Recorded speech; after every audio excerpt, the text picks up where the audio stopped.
Hello everyone. आज के इस क्लास में हम लोग आधुनिक आवर्त सारणी के आवर्तों की विशेषताओं के विषय में पढ़ेंगे। देखिए,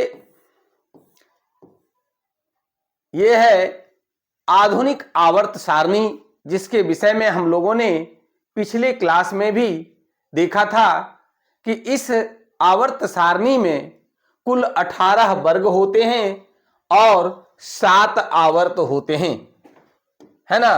क्या है कि इस आवर्त सारणी में कुल 7 आवर्त होते हैं। पहला आवर्त ये है, दूसरा ये है, तीसरा ये है, चौथा, पांचवा, छठा और सातवां, है ना। छठे आवर्त के अंतर्गत ही लैंथेनाइट्स और एक्टिनाइट्स की 2 श्रेणियां हैं, जिनको कि इसी के अंतर्गत रखा गया है। अलग से स्थान आवर्त सारणी के नीचे दिया गया है। आज के क्लास में हम लोग देखेंगे कि आवर्त की विशेषताएं क्या क्या है। आवर्त में अगर हम बाएं से दाएं की ओर बढ़ते हैं, इस दिशा में अगर हम बढ़ते हैं, है ना, बाएं से दाएं जाते हैं, इस दिशा में अगर बढ़ते हैं तो हमें किस प्रकार के गुणों में परिवर्तन देखने को मिलता है, उस पर हम लोग आज चर्चा करेंगे, सीखेंगे।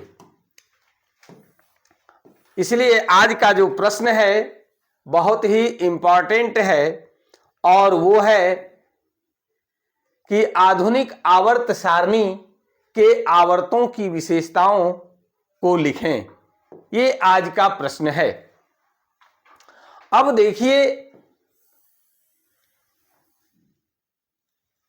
कि ये जो है, पहला जो इसकी विशेषता है वो है कि संयोजी इलेक्ट्रॉन। संयोजी इलेक्ट्रॉन कहते किसको हैं?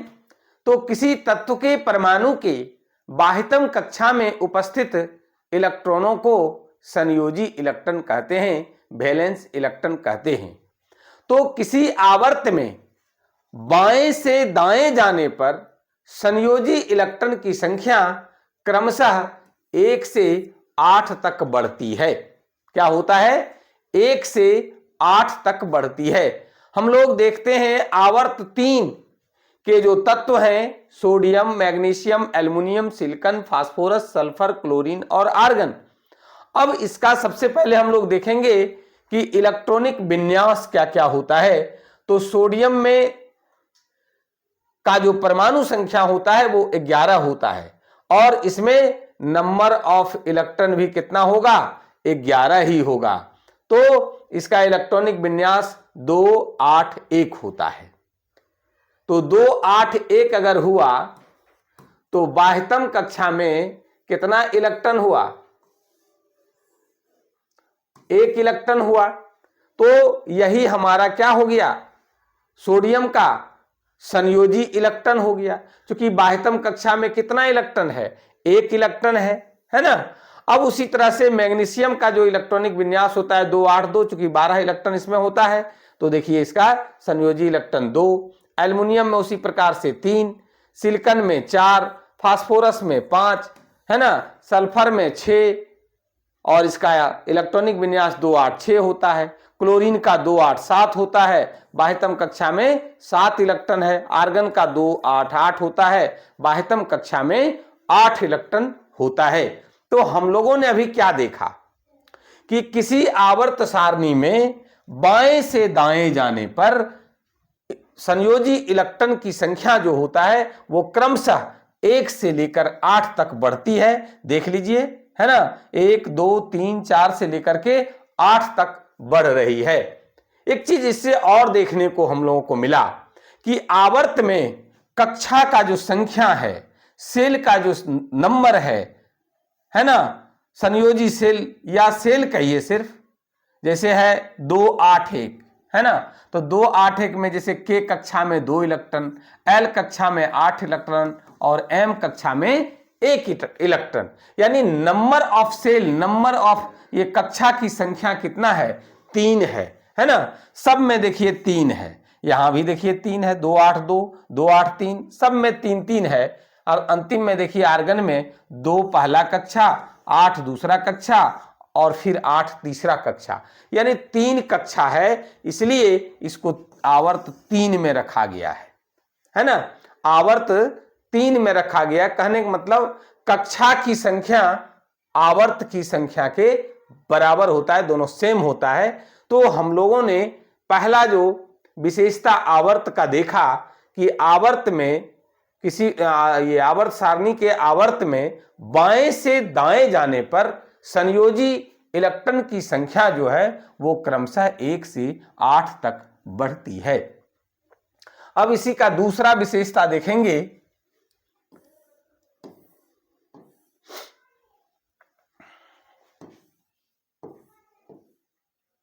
संयोजकता।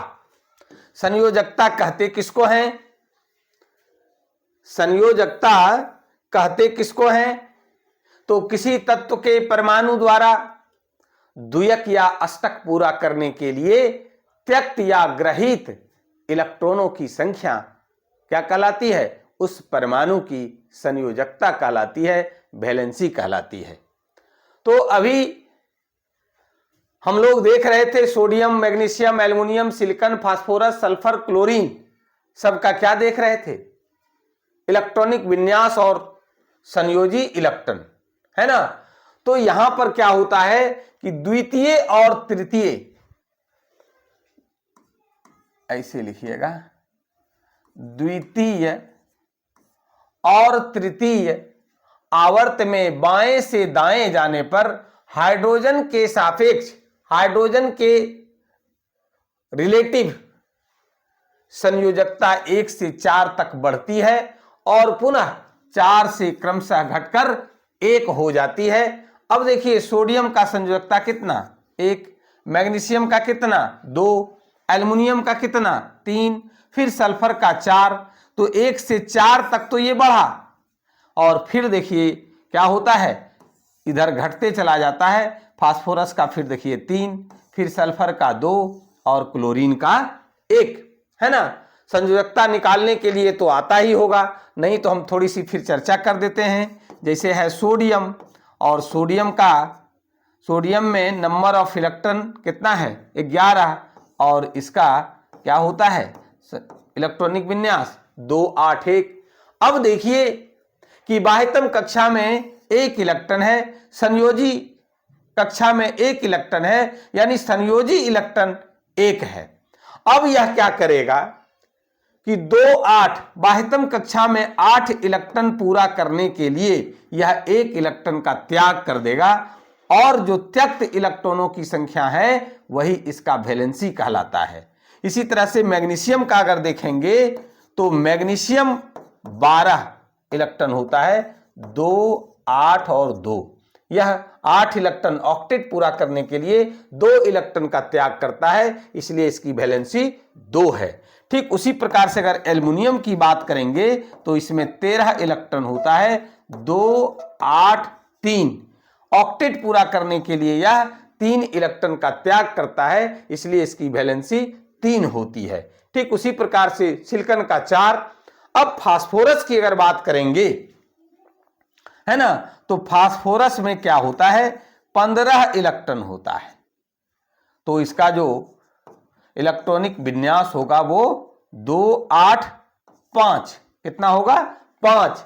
अब इसका जो संयोजकता हम लोग निकालते हैं वो कैसे निकालते हैं? क्योंकि ऑक्टेट पूरा करना है तो यहां पर इस सेंस में समझिए कि 3 लेना आसान है ना कि 5 देना आसान है। तो यह 3 ग्रहण करता है ना, तब 5 और 3 क्या होता है? 8 हो जाता है। तो 3 इलेक्ट्रॉन ये ग्रहण करता है, इसलिए इसकी वैलेंसी क्या होती है? 3। उसी तरह से सल्फर की अगर बात करते हैं तो यह 2 8 और 6, तो 6 है, यहां पर 2 इलेक्ट्रॉन इसको चाहिए, यानी ग्रहण करता है, तब जाकर के ऑक्टेट फॉर्मेशन होता है, इसलिए इसकी वैलेंसी 2। फिर उसी तरह से क्लोरीन का भी हम लोग पिछले क्लास में भी बहुत इस पर चर्चा हो चुकी है। इसका जो इलेक्ट्रॉनिक विन्यास होता है वो 287। ऑक्टेट पूरा करने के लिए इसको 1 इलेक्ट्रॉन चाहिए, इसलिए इसकी वैलेंसी 1 होती है। अब हम लोग क्या देखे हैं कि तृतीय आवर्त का हम उदाहरण ले रहे हैं। तृतीय आवर्त में sodium, magnesium, aluminium, silicon, phosphorus, sulphur और क्लोरीन तत्व है, जिसकी संयोजकता 1 से लेके पहले 4 तक बढ़ती है बाएं से दाएं जाने पर, और फिर 4 से घट करके क्या हो जाता है, 3, 2, 1 हो जाता है ना। यही हमने लिखा कि संयोजकता कि अगर आवर्त में आप बाएं से दाएं जाते हैं तो हाइड्रोजन के सापेक्ष संयोजकता 1 से 4 तक पहले बढ़ती है और पुनः 4 से घट करके क्या हो जाती है, 1 हो जाती है। अब हम लोग अगला देखेंगे विशेषता। तो अब है परमाणु का आकार। क्या है, परमाणु का आकार। आइए इसको भी समझते हैं। किसी आवर्त में बाएं से दाएं जाने पर परमाणु का आकार क्या होता है, घटते चला जाता है। क्या होता है, घटते चला जाता है। इसमें देख लीजिए, तृतीय आवर्त में sodium, magnesium, aluminium, silicon, phosphorus, sulphur और क्लोरीन होता है, और परमाणु का आकार पीएम में दिया हुआ है। सोडियम का देखिए परमाणु आकार 190 पीएम होता है, मैग्नीशियम का 160 पीएम होता है, एल्युमिनियम का 143 पीएम होता है, फिर सिलिकॉन का 117, फास्फोरस का 110, फिर 104, फिर क्लोरीन का सबसे कम 99 होता है। कहने का मतलब कि जब हम बाएं से दाएं बढ़ रहे हैं तो परमाणु का आकार घटते जाता है। अब है कि क्यों घटते जाता है, आखिर क्या कारण है जो घटता है, इसको भी हम लोग को जानना है। अब देखिए कि सोडियम में 11 इलेक्ट्रॉन होता है ना, 2, 8, 1। मैग्नीशियम में देखिए 12 इलेक्ट्रॉन होता है, 2, 8, 2, है ना। अब देखिए कि अगर सोडियम की बात करते हैं तो पहला कक्षा है, फिर दूसरा है और तीसरा है। तीसरे कक्षा में नंबर ऑफ इलेक्ट्रॉन कितना, 1, जबकि मैग्नीशियम में तीसरे कक्षा में 2 इलेक्ट्रॉन है। अब क्या होता है कि जो हम बाएं से दाएं बढ़ते हैं तो परमाणु संख्या क्या होता है, बढ़ते चली जाती है। ये 11 है तो ये 12 होगा, इसका 13 होगा, 14, 15, 16 और 17। यानी बाएं से दाएं जाने पर परमाणु संख्या में वृद्धि होती है, और परमाणु संख्या के बढ़ने से प्रोटॉन संख्या और इलेक्ट्रॉन संख्या में भी वृद्धि होती है। तो प्रोटॉन संख्या कहां होता है, नाभिक में, और इलेक्ट्रॉन संख्या कहां, जो बाह्यतम कक्षा में जो इलेक्ट्रॉन संख्या है उसमें वृद्धि होती है। इसमें भी देखिए, बाकी तो 2, 8 इसमें है ही, यहां भी 2, 8 है, लेकिन बाह्यतम कक्षा में यहां 1 इलेक्ट्रॉन है और यहां 2 इलेक्ट्रॉन है। इसमें देखिए 2 इलेक्ट्रॉन है। तो इसका जो नाभिक में प्रोटॉन है और बाह्यतम कक्षा में जो इलेक्ट्रॉन है, इसके बीच आकर्षण बल क्या होता है कि अधिक लग जाता है। यहां पर सिंगल है, यहां अधिक लगता है, जिसके कारण क्या होता है, परमाणु का आकार धीरे धीरे जो हम बाएं से दाएं बढ़ते हैं तो वो छोटा होता जाता है, सिकुड़ता जाता है। इसलिए हम लोग देखिए कि सोडियम में अगर 1 इलेक्ट्रॉन है बाह्यतम कक्षा में तो इसका 190 पीएम परमाणु का आकार है। इसमें देखिए 2 इलेक्ट्रॉन है तो ये 160 हो गया, इसमें 3 इलेक्ट्रॉन 143, इसमें 4 इलेक्ट्रॉन है देखिए 117 घटकर हो गया। फास्फोरस के बाह्यतम कक्षा में 5 इलेक्ट्रॉन होता है, इसलिए इसमें और घट करके, क्योंकि वो क्या होता है, अट्रैक्ट होता है नाभिक की ओर और उसका परमाणु आकार घट जाता है। सिलिकॉन में क्योंकि 6 इलेक्ट्रॉन होता है बाह्यतम कक्षा में, इसलिए ये और घट करके 104। क्लोरीन में 7 इलेक्ट्रॉन होता है, वो और घट करके 99 हो जाता है। इसलिए हम लोग देख लिए कि परमाणु का आकार किस प्रकार से और क्यों बाएं से दाएं जाने पर घटता है। तो हम लोगों ने क्या सीखा कि किसी आवर्त में बाएं से दाएं जाने पर परमाणु का आकार क्या होता है, घटते चला जाता है। इसलिए घटता है कि उसका परमाणु संख्या जब बढ़ता है तो उसमें नंबर ऑफ प्रोटॉन और नंबर ऑफ इलेक्ट्रॉन दोनों में वृद्धि होती है। बाह्यतम कक्षा में नंबर ऑफ इलेक्ट्रॉन बढ़ने के कारण उसका जो नाभिक के द्वारा अट्रैक्शन है, आकर्षण बल है, वो बढ़ जाता है, जिसके कारण आकार उसका सिकुड़ जाता है, छोटा हो जाता है। अब अगला देखेंगे धातुई गुण। क्या है? धातुई गुण किसी आवर्त में बाएं से दाएं जाने पर तत्वों के धातुई गुण घटते जाता है।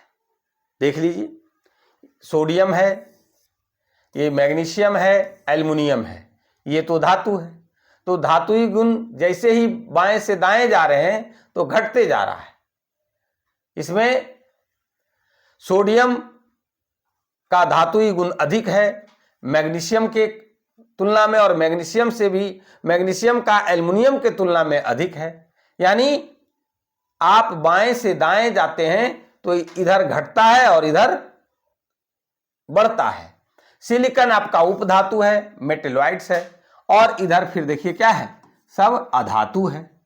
तो ज्यों-ज्यों बाएं से दाएं आवर्त सारणी में बढ़ते हैं तो धातुई गुण क्या होता है, घटते चला जाता है ना।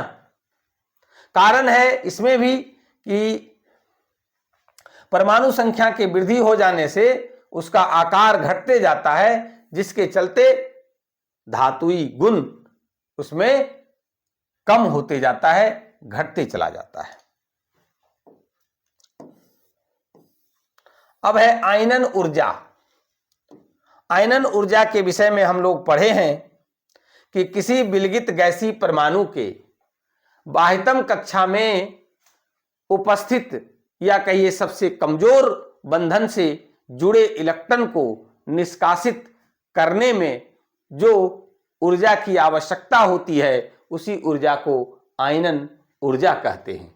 अब है कि किसी आवर्त में बाएं से दाएं जाने पर तत्वों की आयनन क्षमता क्रमशः क्या होती है, बढ़ती चली जाती है। क्या कारण है कि बढ़ती जाती है?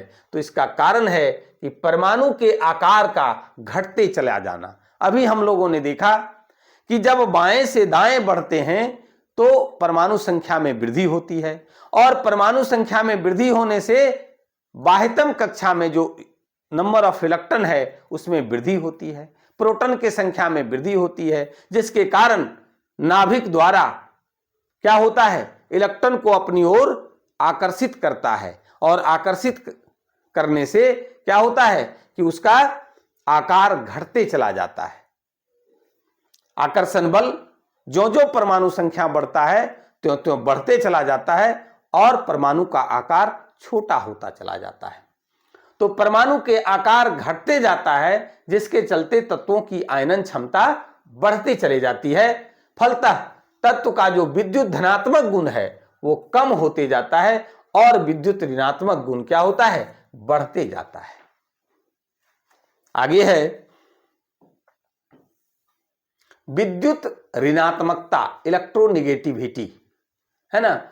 परमाणु का वह क्षमता, पहले विद्युत ऋणात्मकता कहते किसको हैं हम लोग इसके विषय में जानेंगे। तो परमाणु का वह क्षमता जिसके कारण इलेक्ट्रॉन पेयर, है ना, इलेक्ट्रॉन युग्म को अपनी ओर आकर्षित करने की जो क्षमता होती है उसी क्षमता को विद्युत ऋणात्मकता कहते हैं। किसी आवर्त में बाएं से, अगर बाएं से दाएं जाते हैं, ये अगर लेफ्ट है और ये राइट है, तो बाएं से दाएं जाने पर तत्व की विद्युत ऋणात्मकता क्या होती है, बढ़ती चली जाती है। इसका कारण भी क्या है, बाएं से दाएं जाने पर परमाणु का आकार क्या होता है, घटता है। परमाणु का आकार क्या होता है, घटता है, जिससे प्रवेश करने वाले अतिरिक्त इलेक्ट्रॉन जो है वो आसानी से नाभिक की ओर आकर्षित हो जाता है, जिस पर अभी हम लोग बार बार चर्चा कर रहे थे, है ना। आकर्षित होता है और जब आकर्षित हो गया तो विद्युत ऋणात्मकता क्या होगा, बढ़ते चला जाएगा। तो हम लोग इसमें क्या देखें कि किसी आवर्त में बाएं से दाएं जाने पर तत्व की विद्युत ऋणात्मकता बढ़ती जाती है। इसका कारण है कि बाएं से दाएं जाने पर परमाणु का आकार घटता है, जिससे प्रवेश करने वाले जो अतिरिक्त इलेक्ट्रॉन हैं वो आसानी से नाभिक की ओर खिंचा जाता है, नाभिक की ओर आकर्षित हो जाता है।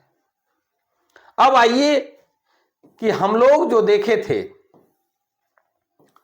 वर्ग की विशेषता और आवर्त की विशेषता, उसको जरा एक टेबल के फॉर्म में याद रखने में सहूलियत होगा, क्योंकि हर विशेषता जो हम लोग पढ़े, हर विशेषता से जुड़ी आपसे वस्तुनिष्ठ प्रश्न पूछा जा सकता है, पूछा जाता भी है, इसलिए उसको फिर से एक बार देख लेंगे।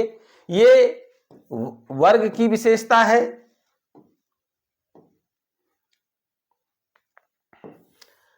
ये जो है वो क्या है, वर्ग की विशेषता है, ग्रुप की विशेषता है, और ये आवर्त की विशेषता है ना। तो देखते हैं वर्ग में क्या होता है कि ऊपर से नीचे जाते हैं, आवर्त में हम लोग क्या देखे थे, बाएं से दाएं जाते हैं। तो संयोजी इलेक्ट्रॉन क्या होता है, वर्ग में ऊपर से नीचे जाने पर अपरिवर्तित रहता है, जबकि अभी हम लोग देखे थे संयोजी इलेक्ट्रॉन आवर्त में बाएं से दाएं जाने पर क्या होता है, बढ़ता है ना। हाइड्रोजन के सापेक्ष संयोजकता अगर वर्ग में ऊपर से नीचे जाते हैं तो वो अपरिवर्तित रहती है, कोई चेंजिंग नहीं होता है, जबकि आवर्त में बाएं से दाएं जाने पर 1 से 4 तक बढ़ती है और फिर क्रमशः घटकर 1 हो जाती है, जिसको अभी हम लोग देखे थे। धातुई गुण की अगर बात करते हैं तो वर्ग में ऊपर से नीचे जाने पर बढ़ता है, क्या होता है, बढ़ता है, जबकि आवर्त में बाएं से दाएं जाने पर घटता चला जाता है। फिर उसी तरह से अधातुई गुण है, अगर वर्ग में ऊपर से नीचे जाएंगे तो क्या होता है, घटते चला जाता है, जबकि आवर्त में बाएं से दाएं जाने पर क्या होता है, बढ़ता है, क्या होता है, बढ़ता है। फिर विद्युत धनात्मकता की अगर बात करते हैं तो ऊपर से नीचे जाने पर ये बढ़ती है, क्या, वर्ग में ऊपर से नीचे जाने पर विद्युत धनात्मकता बढ़ती है, और आवर्त में बाएं से दाएं जाने पर क्या होता है, विद्युत धनात्मकता घटती है, जो अभी हम लोग चर्चा किए थे। फिर विद्युत ऋणात्मकता की बात अगर करते हैं तो वर्ग में ऊपर से नीचे जाने पर विद्युत ऋणात्मकता घटती है, जबकि आवर्त में बाएं से दाएं जाने पर क्या होता है, बढ़ती है। परमाणु का आकार की बात करें, जिस पर बहुत चर्चा हम लोग ने किया, तो वर्ग में ऊपर से नीचे जाने पर क्या होता है, परमाणु का आकार बढ़ता है, जबकि आवर्त में बाएं से दाएं जाने पर परमाणु का आकार घटता है ना। तो हम लोगों ने इस प्रकार से आज के क्लास में आवर्त सारणी के आवर्तों की विशेषताओं को विस्तार पूर्वक देखा। इसके बाद कि वर्ग में और आवर्त में संयोजी इलेक्ट्रॉन, हाइड्रोजन के सापेक्ष संयोजकता, धातुई गुण, अधातुई गुण, विद्युत धनात्मकता, विद्युत ऋणात्मकता और परमाणु का आकार किस प्रकार से वर्ग में ऊपर से नीचे जाने पर वैरी करता है और आवर्त में बाएं से दाएं जाने पर वैरी करता है, इन सब चीजों को एक टेबल के माध्यम से भी सीखने का प्रयास किए। क्योंकि जो भी है यहां पर देखिए 7 पॉइंट है, 7 पॉइंट है, यानी 14 प्रश्न इससे बनेगा। और वो 14 प्रश्न किस प्रकार से बनेगा, तो आपसे पूछेगा संयोजी इलेक्ट्रॉन आवर्त में बाएं से दाएं जाने पर क्या होता है, बढ़ता है, घटता है, अपरिवर्तित रहता है, या इनमें से कोई नहीं। आपको क्या जवाब देना है, बढ़ता है। अब है जैसे धातुई गुण, वर्ग में ऊपर से जाने पर नीचे जाने पर क्या होता है, बढ़ता है, घटता है, अपरिवर्तित रहता है, या इनमें से कोई नहीं। आपको क्या जवाब देना है, बढ़ता है ना। फिर उसी प्रकार से परमाणु का आकार आवर्त में बाएं से दाएं जाने पर क्या होता है, घटता है, बढ़ता है, अपरिवर्तित रहता है, या इनमें से कोई नहीं? आपको क्या जवाब देना है? घटता है। तो इस तरह से इस टेबल को भी हम लोग देखेंगे और बराबर इसका रिवीजन करते रहेंगे। बढ़ता है तो क्यों बढ़ता है, अपरिवर्तित रहता है तो क्यों रहता है, सारी बातों का चर्चा हम लोगों ने किया है ना। आज की क्लास में बस इतना ही। धन्यवाद।